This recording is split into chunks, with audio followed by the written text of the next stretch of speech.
Hi everyone, my name is Louisa Spring. Obviously I'm really excited to moderate this amazing panel of women. I founded Spring Alliance in 2002. I work with talent across all forms of immersive media. I help them to develop their business strategy and package their IP. One of the last companies I worked with, I brought in $3.2 million in 7 months. Anyway, so I'd like everyone to introduce themselves and tell us who you are and which company you're with. Great. Hi, I'm Allison Wynn. I'm with My Dream Interactive, and currently we're making one of the top VR productivity apps, VR Toolbox, and I have another product out in the market soon. It's a game for family and children called Candy Squad. Look for it at E3. Hi, I'm Rachel Skidmore. I'm from Skybound Entertainment. I produce narrative VR, so scripted experiences. And as a company, we just launched on the interactive side a game called Giant Cop in VR. Hi, I'm Kimber Lim. I'm with Holler Media. We just started by creating our own proprietary camera system. One is a consumer VR camera that just got launched at Billboard Awards on Sunday. And we are getting ready to launch an interactive 360 platform. Hi, I'm Jenny Ogden. I'm with IQ Productions. And we do something a little bit different. We do a lot of projection mapping to create immersive shared experience for live performance. So we have, currently we're working on 2 live theater shows for Norwegian Cruise Lines, and we've projection mapped the theater walls, stage deck, proscenium, and the set pieces as well. We've done 7 shows for Disney Cruise Lines. We've got 2 now on Norwegian, and we're also developing live theater in full dome immersive experience and 4D experience for that. And we're also exploring a little VR, mostly just 360 video at this point, and we'll start developing our first immersive piece in the fall. Cool. Hi, I'm Christina Heller. I'm the CEO and co-founder of VR Playhouse. We are a creative studio and production company that specializes in all of the things that fall into that VR AR umbrella. So game engine, CG, and 360 video. Mostly production services, although we do original content as well. We had a piece that won the best VR healthcare at the Special Jury Prize at South by Southwest, and another piece recently in Cannes that was a 360 documentary. So when we do get to do original work, we're very excited about what I would call like VR for impact, and VR that has like real practical applications that could make people's lives more interesting. And then we're always excited about helping bring other people's VR visions to life. Hi, my name is Ryan Pulliam. I'm the CMO and co-founder of Specular Theory, and we are also immersive content creators for VR and AR and mixed reality. Doing mostly original content now. We've also done a lot of branded work. We've worked with Dolby and Edmunds and YouTube and Jeep. We also had a couple pieces at Sundance called Perspective, which is an original series we created, and we won the first Streamy Award for VR for our project with YouTube. And now we're creating music-based games for location-based entertainment. So I was in TV and film before, but I'd like to know what got each of you into VR and what were you doing before? Pre-VR. I kind of fell into it. I was making a 3D virtual world game for kids called My Dream. It was a cooperative, non-violent version of Minecraft, and basically Microsoft bought Minecraft and ate our lunch. And we wanted to turn our game into VR. While we were doing that, we realized the tool set that we created was very valuable and people wanted to pay for it. So we put it on Steam, and that's how we kind of became one of the top selling productivity apps in VR. I still straddle the line between what I was doing pre-VR and now that I'm working in VR. So I work in digital media development. So I'd say I'm more of a cross-platform producer who's gotten to play in the beginning stages of very early in VR, producing content, starting 2-3 years ago in the VR space. So I still do both. I produce and develop for all of the SVOD platforms and new players, and then at the same time focus on VR content. So my background is visual effects, and I've been played in that world for 20 years now. And I think it's a very natural place for people with visual effects background to be in, MR, VR, AR space, talking about a new, platform, new technology, new ways to kind of figure out how to do things, deliver it, create it, make it, figure out what works, doesn't, experiment, create software, hardware. So it's been the first time that I got introduced to VR was producing one of Samsung's first VR piece called The Recruit, and it was at the time the first scripted live action acted piece that we did to help launch Milk VR, which was the predecessor to the Samsung VR platform. So we started off doing projection design for theater and projection mapping for themed entertainment, architainment, that sort of thing. And it was kind of a natural step for us to become more and more immersive. Instead of using screens, we wanted to get out onto the walls and on the stage deck and on set pieces and on architecture and really break the fourth wall and wrap people in the experience. And then stepping into full dome, and a natural step from there, of course, is VR experience, is just really wrapping people in an experience and taking them there instead of showing them, removing that separation between a viewer and making them instead a participant was kind of a natural step for us, just because we were always playing with the technology and the projection design and that sort of thing, as well as creative content and experience design.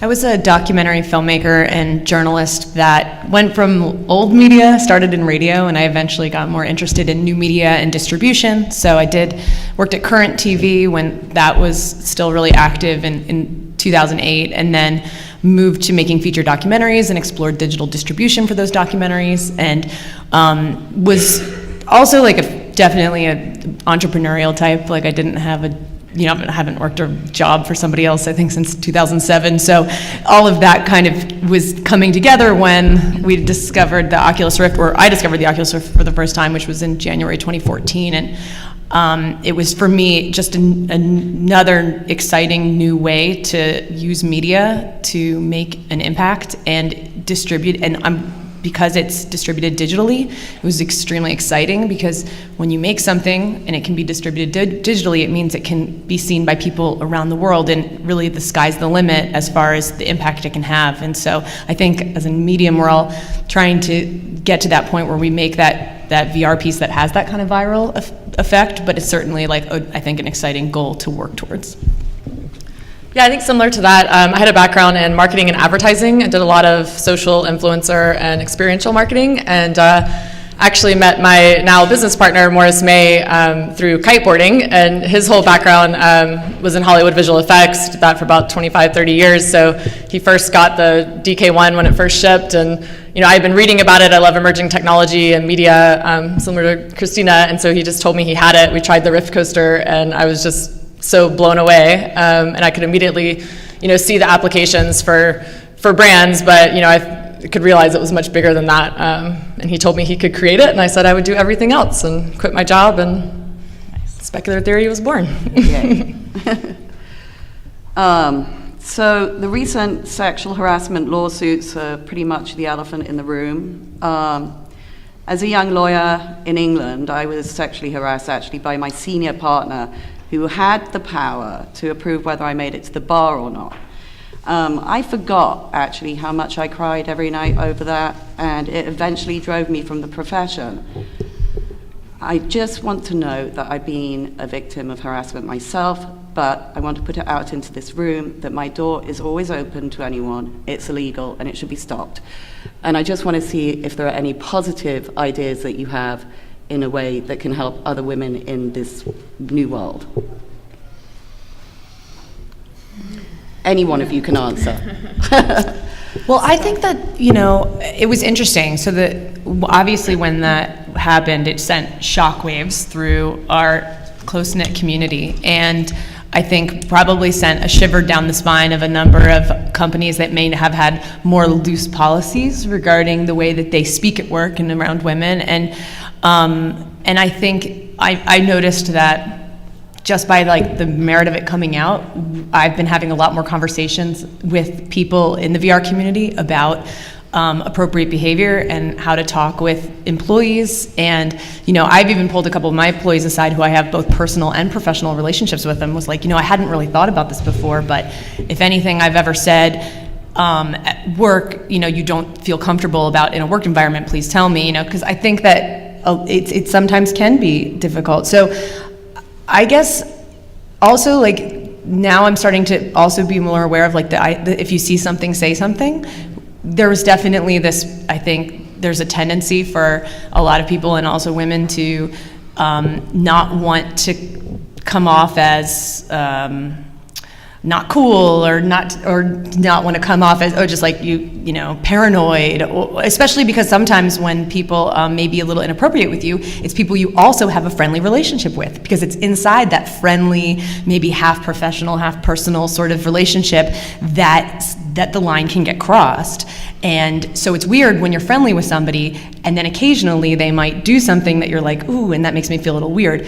I have been a little bit more upfront inside personal groups of friends now with certain things that like maybe didn't feel as right, and I'm just like, we're talking about it a little bit more. So I don't know if that completely answers the question, but that's what I've noticed.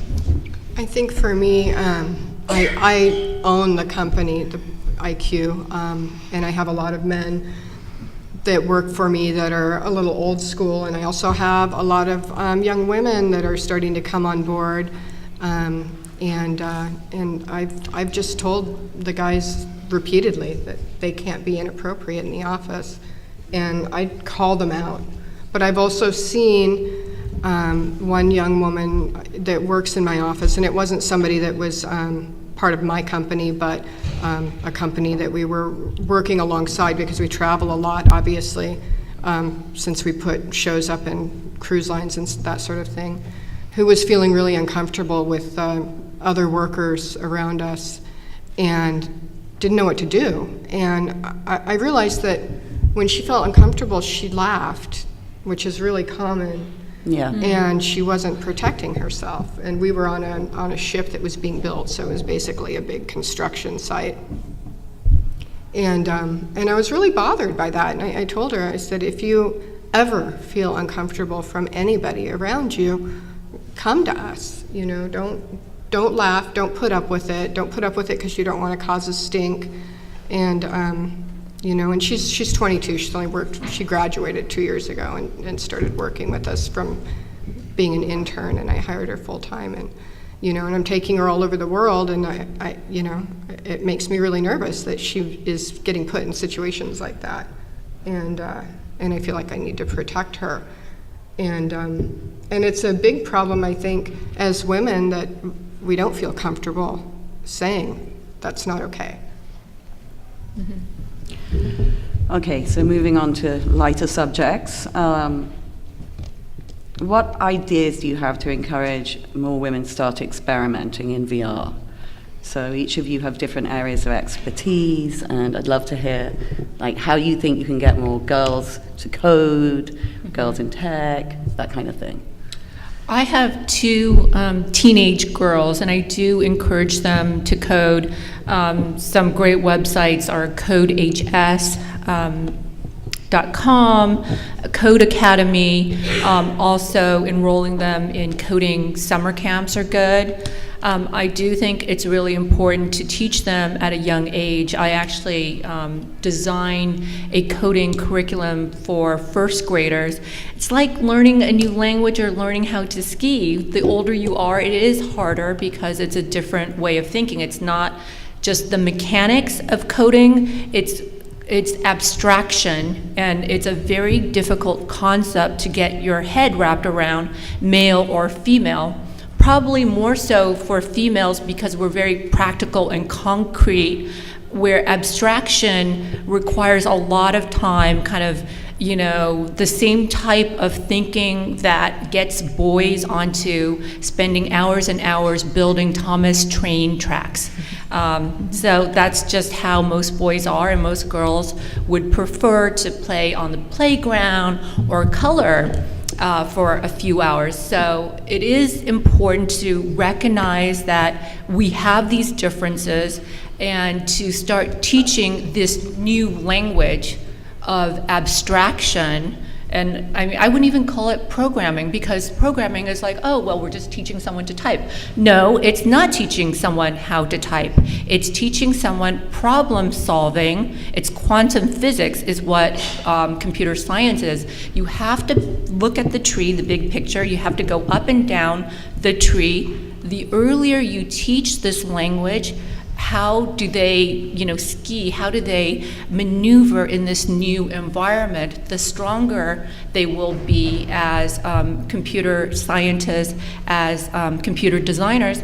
And, you know, to kind of add to your previous question, to really help insulate them from some of these sexual harassment situations that they will come into, right? Because the more self-sufficient you are, then the more powerful you are in a situation. You're not relying on someone to promote you. If you don't like that environment, well, you know what? If you're a designer, if you're marketing, and if you know how to program, well, then you're a superhero. You can go out there and start your own company. You don't have to be subjected to sexual harassment. You feel empowered to say, hey, stop it.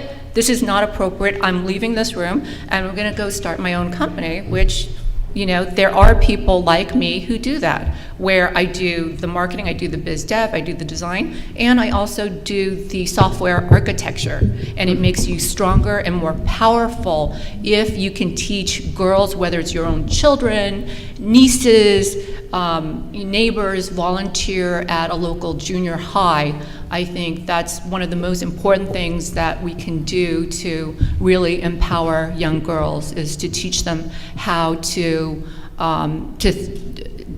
not teach them how to program, but to teach them how to understand abstraction and computer science. Yeah, I think we live in such an exciting time right now too, and I think honestly, VR is a big answer to both of those things. I think you can, unlike other mediums before it, the fact that you can, really become another person and kind of create these environments, I mean, that right there as its own content piece could really, help with sexual harassment or help, raise issues around things that maybe some people just aren't aware of, or they don't know what it feels like. And that goes down from everything from, being a bully to sexual harassment to being a woman in the workplace. I think it's really empowering tool. And I think, I've kind of always said if I had VR in middle school, I probably would have had a huge interest in engineering and programming and all these things that I now nerd out on. But, at the time I couldn't, reading about it in a textbook, it couldn't explain itself to me. So the fact that you can, travel the universe and you can, you could actually see particles of the periodic table, things like that, I feel like in itself will become, is education, which can become entertainment, which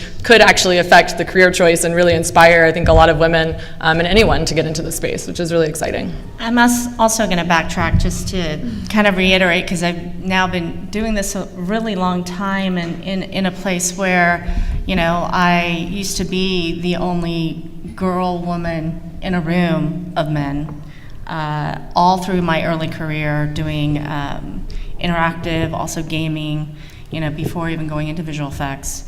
And, one of the things that I've lived through is that, as much as things have changed, things haven't really.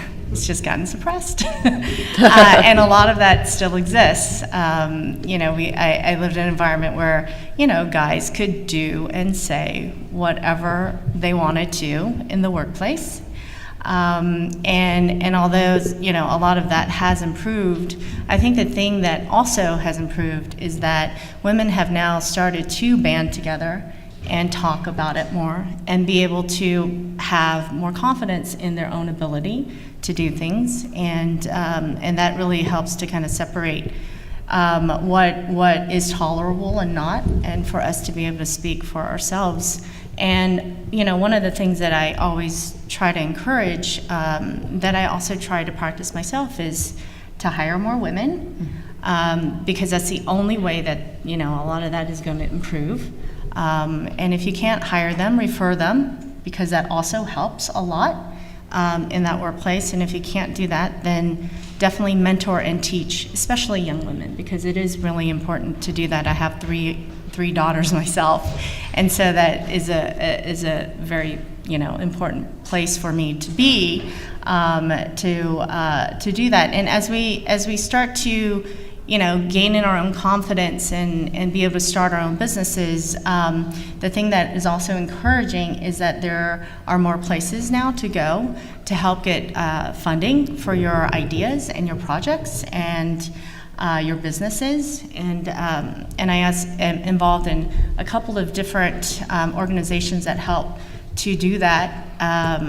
One is women.vc, which is a place that is run by an amazing group of very highly educated and intelligent women who started to also create their own fund, as well as a company called SHEEO, SHEEO.world. And they are also creating a perpetual fund that helps women to have a place to bring together their ideas and to have a place in the market to make their voices heard. I actually want to jump into a little pivot, which is that I think in VR right now, we're also really trying to make this a sustainable, healthy marketplace. And so that means we need to have digital and VR products that make money. So I encourage women who are interested in getting in VR to think about applications for which they would really like to use VR. So I'm going to use virtual retail as an example, though I'm not trying to say that women love to shop, but it is one of those things where there's a huge opportunity for virtual retail, and that is something that I can imagine engaging with myself. And so as you start to experiment with VR, think about what would get you to put on that headset, or what would get you to use the AR on your phone, and start developing IP around that. And I think you might find that there's a lot more receptive people in the VR world than you expect. Yeah, and the beauty of it too is just there's so much opportunity. Really, in whatever department or career or major you are in college, there's a place for you to work in this space. And to Christina's point, we kind of laugh in the office sometimes because my business partner will call it the Ryan test, because I do kind of bring this consumer lens because I don't have the technical background that he does, and that really has helped us, a lot of times in meetings, just to have a fresh perspective on exactly to that point, thinking about why you would use VR and is it compelling enough? Because if you can't sell it to yourself, or your family wouldn't use it, or your friends, then it's probably not a great sign, but keep working on what will. So, what experience would you guys like to see make in VR, and who would you like to work with in a perfect world?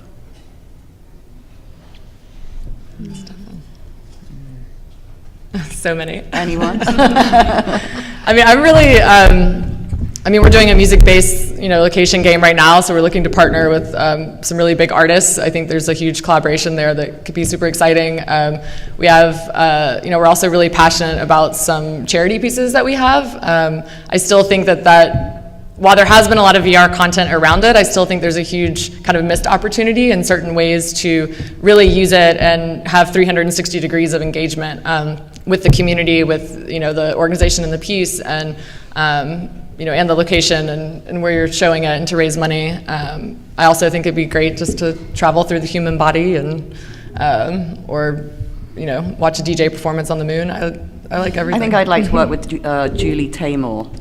Is who I'd like to work with. The director of The Lion King? Yeah. I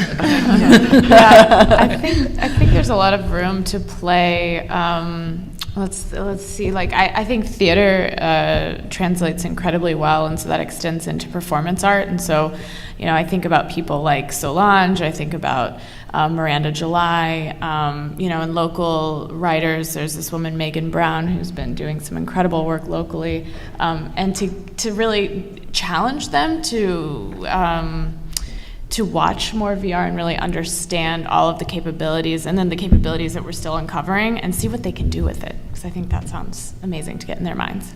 I'd like to reiterate another panelist's point about just opening a child's mind to different possibilities when they're in junior high or high school as they're making their career choices.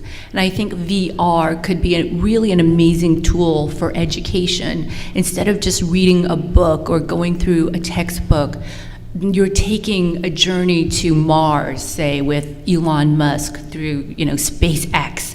And that would be a great opportunity to learn physics in real time as you go on the rocket ship, and you're learning about the gravitational pull and quantum physics that way. And it comes alive, and it's not just a dry formulae. So, as an example of an application, or you were mentioning about the human body, right? How about taking a magic school bus through your capillaries and visiting all your different organs and their functionalities? Just as an adult, I'm super excited to go on that journey. Brilliant. I agree with you about the educational side as well. Okay, tell me about your creative process. How do you start with thinking about creating your own IP? I know, Rachel, you're with Skybound, so obviously you have a lot of IP. Is there a way, for example, that you sift through your catalog and think what's better, or what will resonate more, for example? Sure. We actually, while we have a ton of IP, we have a lot of comics. We have a lot of, that's where many of our projects stem from. We're always acquiring new IP, because for us, it's of course the idea is key, but the creator is actually the most important piece. So we're looking for collaborators to come in and activate these different parts of the company. We call it the Wheel of Awesome, and we have VR, we have TV, we have video games, we have a little bit of everything, live events, we have a cruise.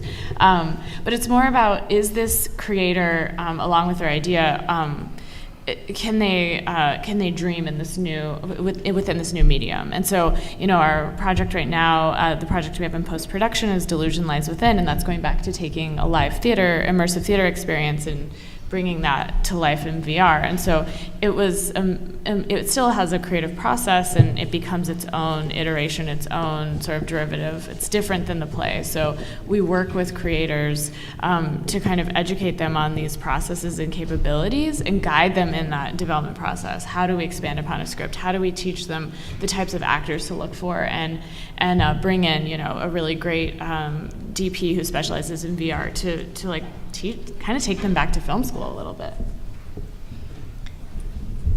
I think there's always two sides, unfortunately, now that we're all trying to figure out how to monetize content in this platform. In terms of the process, it still comes down to who you think your audience is and what you think they're going to like, and ultimately, until we start to build up a lot of that analytics to really tell us for sure who is engaging in this type of content, for now it's really easy because you can just do what you like to do. Pick what kind of topics you want to cover. Really this is the time still to experiment and figure that out. But as a company and as a business, we're constantly needing to look at, well, how do we bring more people to this medium? How do we get them to put on the headset? How do we get them to engage?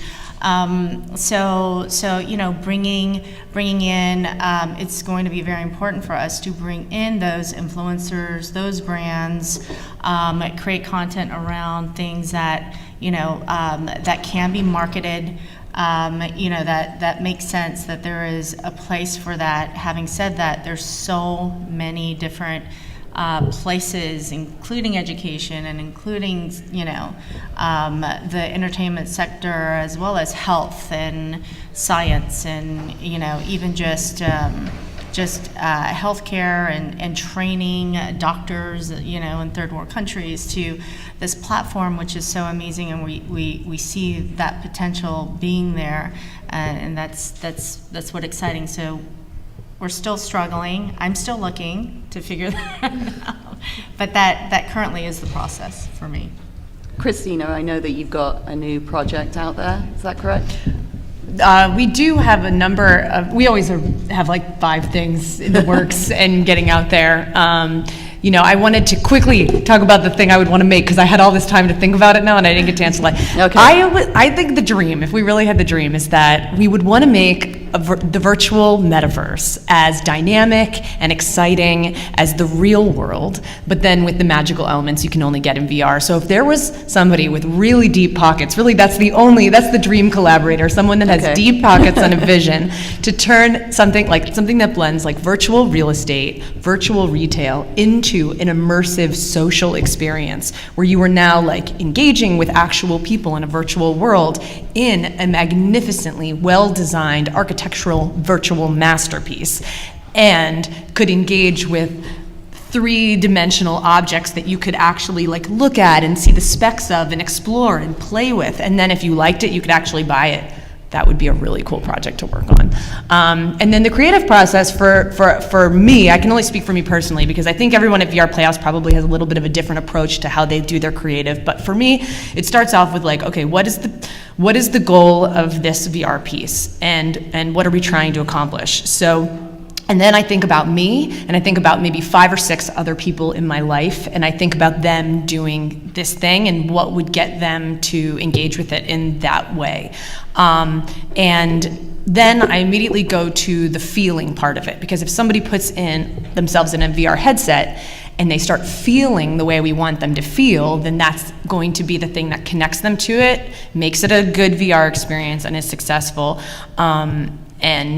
So, like, for example, I recently had a creative that was built around the idea of a desert island, because I was like, the desert island is a universal human fantasy, and it's been something like everybody, doesn't matter where you are, rich, poor, urban, rural, we all have this desert island fantasy. And so for me, that was a fun place to start with that creative, because it evoked a feeling deep inside, and that's a fun place to explore. At that point, it becomes about like communicating that idea visually and graphically in a deck that is persuasive and written like a nice essay, so that, by the time someone gets to the end of the deck, they say like, yes, here's a check. And then and then obviously you need to be very careful about authoring putting a lot of time and energy into authoring a technical workflow, just the same way you would author a script, because that piece of it is going to be very crucial in terms of executing your vision inside the next time frame. So we take that, through a lot of trial and error, honestly, over the past 3 years, we've learned a lot of the ways to do this technical workflow,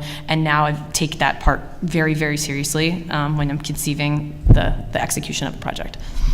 And Yeah, I Ryan, think that sometimes actually is a misconception, I think, too, with especially like agencies and brands. There's a lot that goes into a bid on a project, and a lot of that is because of the creative process and really determining, what works, what won't work, interactivity, the output, your goals. So, obviously we always, same thing, like what's the goal, where is it going, are we doing an internal, original content piece, are we creating something for a client? And we've been at it for a little over 3 years now, so we pretty much have a great understanding on what works and what won't work. I've been spoiled because my business partner kind of leads all the production and technical side of things, and he just has a really in-depth understanding and knowledge from both the creative and technical perspective, and so we kind of have about a probably 15-page document that we use internally that's sort of our litmus test in terms of, at the end of the day, like the goal is to like create something that's authentic to VR,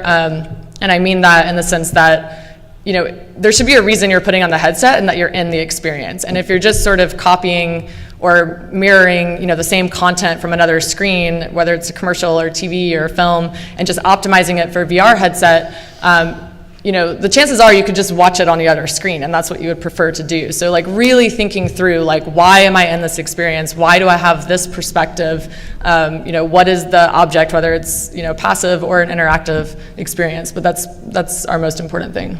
Yeah, I mean, you've won Sundance for your narratives, so. We did, yes, and that was a huge testament to, again, my business partner and his vision. And that was something too where, a lot of times it is that storytelling component that you want to put first. I mean, we've been lucky because we can kind of build the tech around that to create whatever story it is that we want to tell. And the Sundance piece in particular, especially the first year, I mean, that was like in 2014 or 2015 at Sundance, but we were so nervous because by the time it got to Sundance, the technology was already outdated. I mean, we had already built all new cameras, and we were just worried people were going to complain about the pixel quality and everything. And not one person mentioned the technology, which is just a big testament, I think, to the story. Mm-hmm.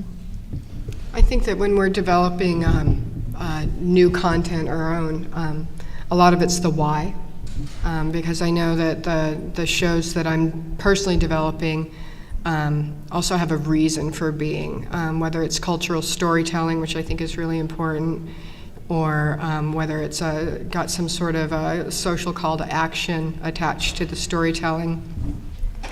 We look at things from a multi-platform storytelling perspective when we're developing something. So there might be a television series, there might be a VR piece, there might be a live theater piece to it, there might be books attached to it or gaming attached to it, and what part of your story or universe, your 360 storytelling universe, is best served by VR and immersive experience, and what pieces maybe aren't, and making sure that you're looking at your development from that standpoint from the get-go. So, marketing and advertising companies, how easy have they been to deal with? How much education did you have to give them? What do you think about agency pieces when they do their own? I'm hoping you'll throw some things out there. Yeah, I mean, it's all client education, to be honest. I mean, I think a few years ago, it was a lot of someone got assigned this VR thing on their, agenda or to-do list by their boss, and so they just called people and just wanted to understand it more and figure out what was going on, but they didn't really have budgets together, they didn't have departments, which if you don't have a department, then you're definitely not getting budget unless it's left over. So we have seen a lot of changes, and now it's to the point where I think agencies are either partnering with or creating their own internal agencies to do any kind of immersive content. I mean, they really see, I think, the value. I think you're always going to have the leading brands that always just want to do something to be first, and that's kind of already happened. So a lot of companies, I mean, even Mountain Dew is a good example of one of the brands that did it really early on, but I mean, if you start looking at their campaigns, they're putting together bigger budgets and doing more projects now. So I think it is important for brands and agencies to realize, like, getting into it now is just going to be better later on, because they're not figuring it out now. They figured it out a couple of years ago, and now they're creating, pieces that you can charge for and get real analytics from and ROI and results from that. It is difficult because it is so new, and it's a lot of trust, I think. You're calling a company that you haven't worked with about a product that hasn't existed before, that you don't have control over like you would in other kind of mediums, or like a true understanding. So, there's a lot of trust in that, and definitely you want to partner with the right, VR content creators. It is a lot, I think, to do on your own, but I mean, I feel great about it. I love it. Working with brands is one of my favorite things. I think it's a win-win. Like, this is their opportunity to really be Hollywood, I think, at this point. They do have budgets for it. It does make sense in a lot of ways, but there's a lot of education. And that was the one thing, too, with the bidding process. I think, agencies are so used to just putting out an RFP, and then, you just go through all these bids, and most companies have a template or something to go on so they can just crank out, a proposal. But each project is so case by case, and there's just so many different variables that are involved. So that part, it's just better to bring us in as early as possible. I mean, we've been working, especially the panelists, for years now, right, in this medium, but it still surprises me how many people still have not put on a headset, especially in the marketing departments and at agencies. So yeah, there's a lot of client education. I mean, even at the studio level, and they work in entertainment and media and delivery systems. But we sent our own cameras, our professional cameras, on the set of Transformer 5 to capture a bunch of behind-the-scenes content. And when we brought it back, it's kind of something that we're like, hey, this is a test. We're going to show you what you can really do with some of this stuff, and it's not just putting a camera there and just letting, and then walking away and just shooting it. Really create some, eye candy for your product. And so, initially it was like, oh, no, we don't really want that. We don't really have a budget for it, and you constantly get those things. And then once we cut it together and we showed it to them, is when they were like, okay, we see now what you're talking about, and being able to do that. So a lot of times it is doing a lot of demos, putting it in front of them, showing them examples of what they can do and the potential, and the different kind of experiences that you can create for them, for the brands, for the agencies, even for content studios and networks. And so it's becoming really exciting to do that. I think there's a huge opportunity for advertisers too with web VR. So basically web VR is like taking your browser but turning it into, instead of like a flat 2D where you click on links, turning it into an explorable sort of immersive three-dimensional environment where links can then become like an actual thing that you click on. And what's cool about web VR is then it can easily translate to mobile and also cardboard with just the click if you want to be inside that world. And so I think that one of the challenges, and you probably could speak to this too, is the distribution part. Like if you put all this money into making the VR thing, how do I get it to as many people as possible? And the answer in the past few years has been YouTube or Facebook, which isn't the most ideal solution for all companies. So now I'm out there kind of pounding the pavement being like, you could make a really cool, interactive, VR ready or VR compatible experience that can be accessed on a desktop or on a phone and can be housed on your website at just like, smartwater.com/VR. And I think that can be a nice bridge that can get people used to exploring this content in that way, and then maybe eventually putting it on the headset. Okay. So why do you think TV networks have been reluctant to actually explore episodic VR? Because there's only been a couple, very few series so far. And I just wondered if you guys had any insights on that as to why that is going on. Well, I think technically, let me just technically say, I think it's because right now the resolution is too low, and they're probably waiting for the next generation. With Vive and Oculus, it's 2K, so 1K per eye, right? And so if they're thinking, oh, we want this to be VR, well, we want it to be at least like 4K, we have to wait until the next generation. It will get there. It will just take time. The foundries are already producing the 4K headsets. They just don't have the software capabilities. So Vive and I guess Vive technically is Chinese, Taiwanese with their partnership with HTC, but we won't get into that. But with Oculus, they need some months to catch up, but we'll eventually get there.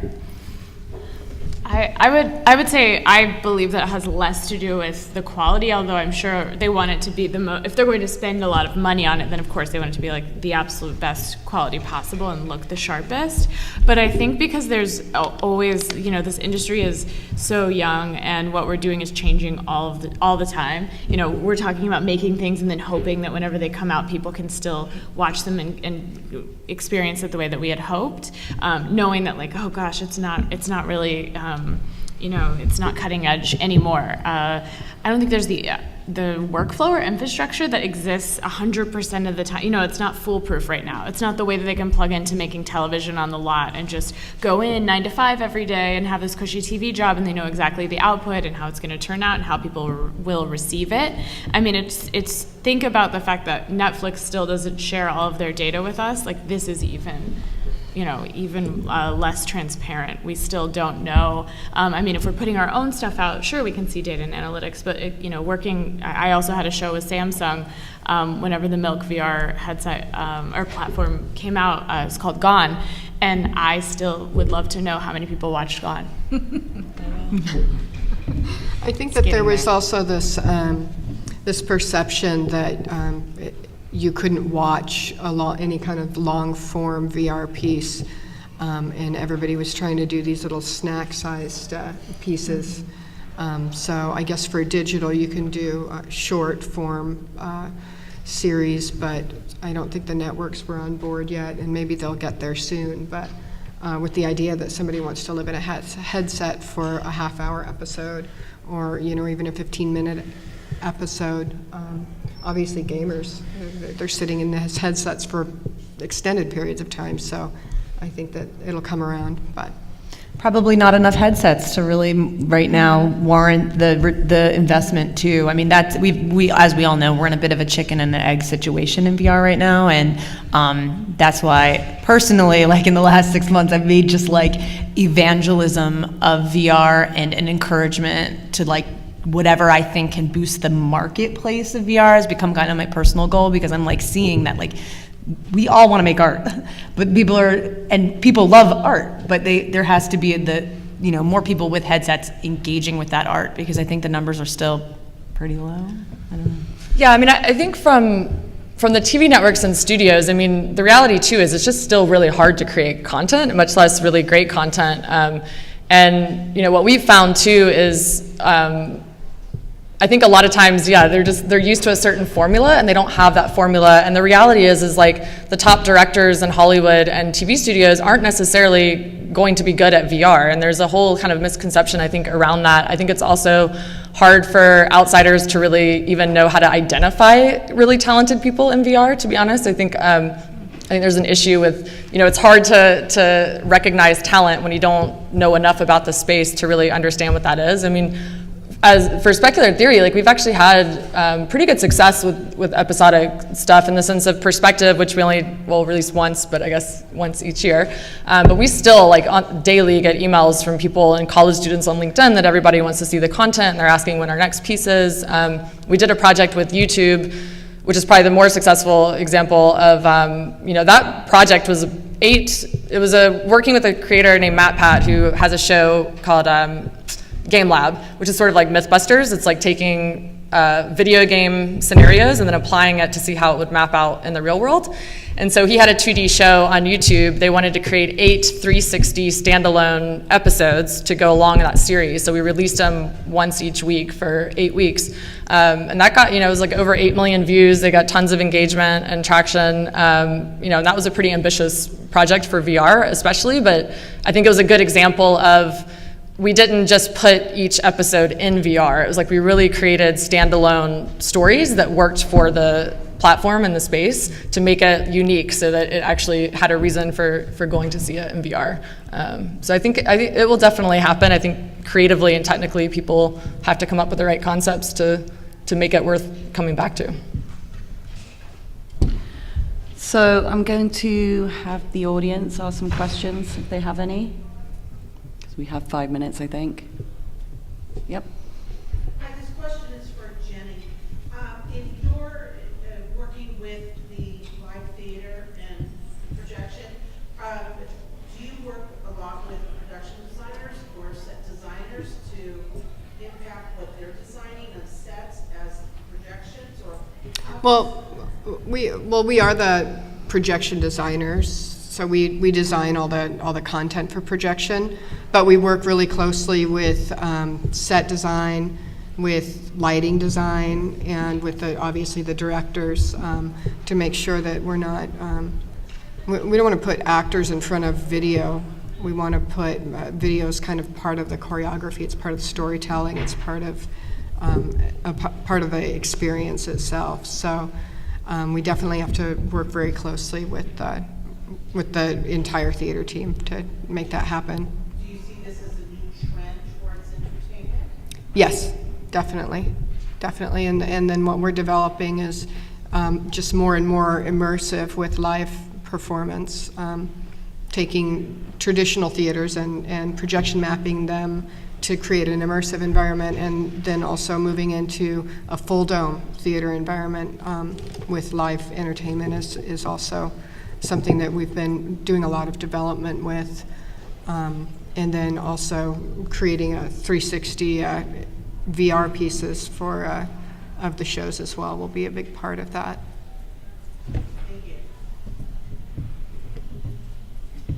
With the growth of content in terms of television, film being available on, YouTube, Hulu, the other DVDs, do you see that in terms of television networks being able to experiment more, because they're not relying solely on linear television?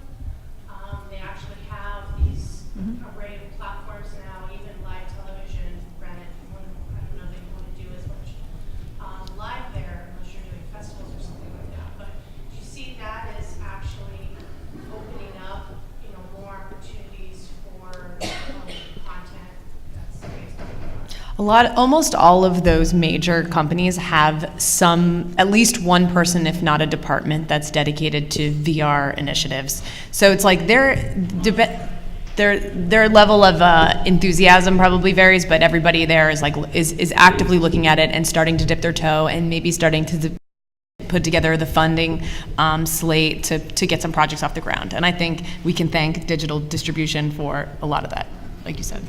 And the number one use case for non-gaming VR usage is watching YouTube in VR. So people buy VR Toolbox, my application, or virtual desktop, and the number one usage, you look at the message board on the Oculus Store or Steam, it's all because they're watching YouTube 360 videos or multiple YouTube videos. It's a really kind of interesting use case because I have a 360 desktop, and so the trend for my teenage kids are, I can't do this. I can only watch one program at a time. I don't know why. That's how my brain works. But this new generation, I feel like such an old fogey, by the way, is that they're watching like 4 or 5 cat videos. And they might have music video on the side as well. So there's an interesting use case, not just with producing new content for VR, but how people are using VR to watch existing content that was originally produced for theater, for TV. Now it's on YouTube, and then they bring the YouTube into VR.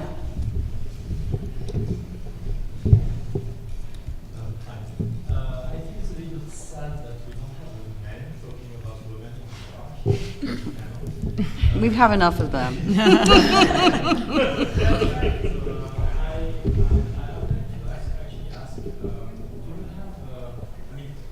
you believe that VR has the potential to give women the recognition and the place they should have in society versus other industries?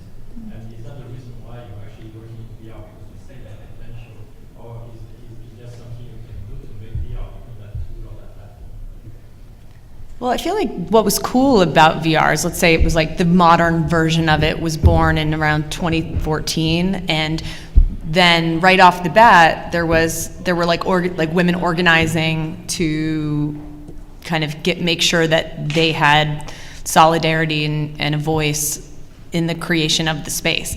But I do think that the recent scandal has certainly indicated that maybe we had a little bit of a false identity, like a false feeling of security. Yeah, like that we were like, just because our Women in VR group is pretty active, that maybe there was more happening there or more progress than there was in real life. But I think what's cool about VR as a medium is that you can be genderless inside VR. And so as that becomes a platform that people begin to engage professionally on, anybody can be anything, and then it really does become about your ideas and how well you can execute them. And that's what we're all really trying to move towards, is just making it about merit and not about any other bullshit. Right.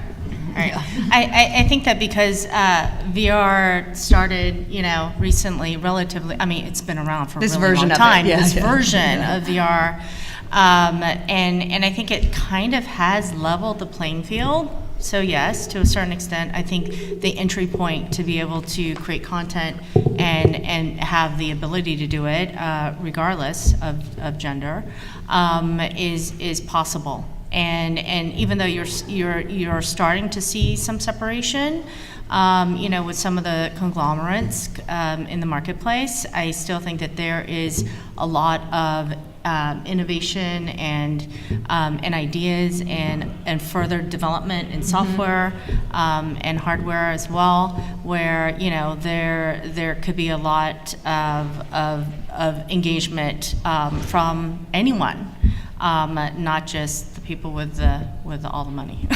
So. I think that also, since it's a fairly new, innovative way of approaching things, a new business model, that there's not an established old boys club already in the space. There's room for women to come in and shine, and there's not that big brother thing going on, whereas other more established industries, there's already that old boys network that's really hard to break into. This is an opportunity, I think, for women to really go out there and shine and show their merit without having to break into an already established paradigm. Yeah, and we're telling all the young women, we're learn Unity, learn Unreal, and then they'll come up and they'll be these awesome developers and can be out there proving themselves right off the bat, and it'll be obvious what rises to the top, because there will be the pieces that are popular, the ones that make money, the ones that have impact, and I do think a lot of those will be from women. Yeah, exactly. It's so new. There's so many opportunities. I'm launching one of the first family-friendly VR games. That's just how new the market is, right? At E3 in June. And I have the top selling, I can say I have the top selling productivity app in VR, and I'm a 10-person studio. I founded the studio. It's a small company, and I'm able to do something that Microsoft has not been able to ship, which is a 360 VR desktop with detachable windows where you can bring in Word, PowerPoint, Palantir, whatever your Windows app is, into a 360 environment. So my point is that if I can do it, anybody can do it, right? It's such a new industry. I really encourage any women, girls to go into an industry like this, or something that's new and emerging, where they're not established big brother or a boys club with limited resources. You can really bootstrap, self-publish, put yourself on Steam, on Oculus. It's not that hard to. And then because it's so new, and I think it's a good thing that there's only 500,000 headsets. It's a small community. So I actually didn't have to spend that much money on marketing. I put myself on Steam, on Oculus. You search for a productivity app. You know what's going to come up? Well, VR Toolbox. It's the same thing. Well, you search for family-friendly VR games. Because it's so new, no one else is doing it, then my game shows up. So I really, encourage anyone who's intimidated by VR. It's this tech-heavy industry. Because it's so new, there's so many opportunities. Follow your passion and your interests, and you can really make great things happen. Okay. All right, I think you were waiting a while. I have a teenage daughter who just asked me, Mom, what should I take next year? I'm going to be taking a community college class, and I said, take coding. So this reminds me of the story, but I'm also finishing up at Cal State Long Beach as a journalist, and we had to learn HTML, which was painstaking for me because I know all these other programs, and I'm like, HTML too? But now I'm realizing how important it is to learn these things. So what else would you suggest that I take so that I can also get into VR and tell my stories? Unity. Yeah. Unity. Unity, Unreal Engine. So, SketchUp. Yeah. yeah. So, sorry, you're next. I know you've been trying for a while. It's all girls up there, yeah. We have some game time, right? Yeah. My question is kind of a little bit hard because I've asked it at every panel, and I know it's a hard situation. But other than with new headsets, right, or that are more efficient, lighter, less dizzy, blah blah blah, what do you guys suggest might be a good way to encourage long-form, dramatic VR projects? I know that that's not what you people usually do, but I think it has potential, whether it's short or long. Do you guys have any ideas? You could make something that would be enjoyable on a desktop too, like make it something that's still fun to do on a plain desktop, though would be maybe taken to a heightened level if gone into a headset. Again, kind of meeting people where they live, which is right now on their laptops and on their iPads. Also, I feel like there's an opportunity for site specific kind of activations. So I went to a really cool immersive modern art exhibit called the 14th Factory this past weekend. You guys should go. It's on the east side of LA. Huge factory that they've turned into a giant immersive art experience. 2 hours to go through the whole thing. I feel like there's a way to do like maybe a mixed media experience that involves VR that could be an event that people go to. And I think they could do Also- half TV show, half a TV show that was, say, 25 minutes long that they could sell foreign, and then the other part of it was in VR that actually didn't kind of affect the story that much, but enhanced the story. Yeah, multi-platform storytelling. So what your VR piece is something that you can't get with the regular format television program or film.